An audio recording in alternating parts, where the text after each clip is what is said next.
সবরের প্রকার হলো তিনটি। এক নম্বর সবর হলো সবর আলা তাআত,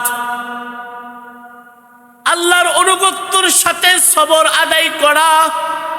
আল্লাহ তাআলা তার পবিত্র কুরআনুল কারীমের মধ্যে বলছেন সূরাতুন নিসা, ওয়া ইতিল্লাহা ওয়া রাসূলাহু ওয়া ইদখিলুহু জান্নাতিন তাজরি মিন তাহতিহাল আনহার খালিদিনা ফিহা ওয়া যালিকাল ফাওজুল আযীম।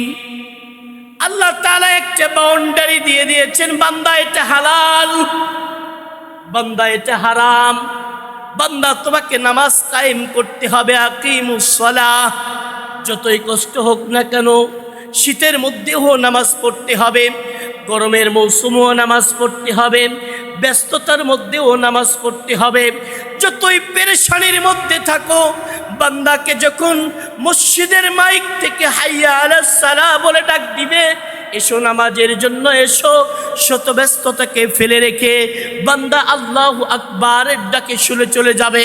ওই বান্দা আকিমুস সালাহ, নামাজ কায়েম করবে, যাকাত আদায় করবে।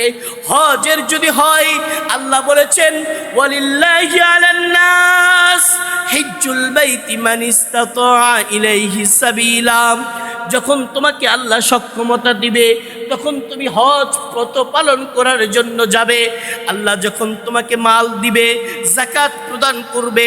যখন রমজানুল মুবারক আসবে, ইয়া আইয়ুহাল্লাযীনা আমানু কুতিবা আলাইকুমুস সিয়াম, বান্দা বলবে দিন যতই বড় হোক না কেন, দিন যতই অস্বস্তিকর হোক না কেন, দিনে যতই পেরেশানি হোক না কেন, দিনে যতই ব্যস্ততা থাক না কেন, হুকুম করেছে আল্লাহ, সিয়ামের হুকুম করেছে, বান্দা তুমি সিয়াম পালন করো।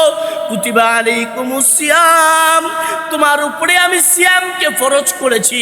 বান্দা সমস্ত ব্যস্ততাকে দূরে রেখে আল্লাহর জন্য সিয়াম পালন করবে। সুবহানাল্লাহ। এটাই হলো সবর, এটাই হলো সবর। এক নম্বর সবর হলো সবর আলা তাআত, আল্লাহর অনুগত্য করা, আল্লাহর জন্য অনুগত্য করা। তা'মুরুনা বিল মারুফ, আল্লাহ যা আদেশ করেছে মান্য করা।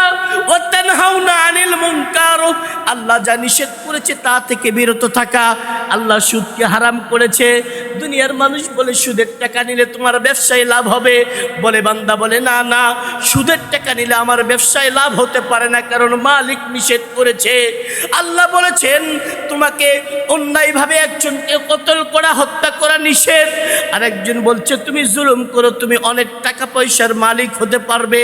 বান্দা বলে না, আল্লাহ জুলুম করতে নিষেধ করেছে।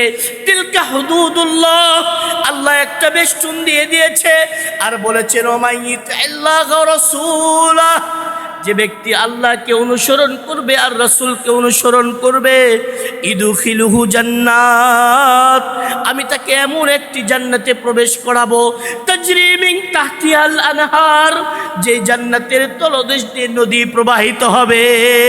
সুবহানাল্লাহ।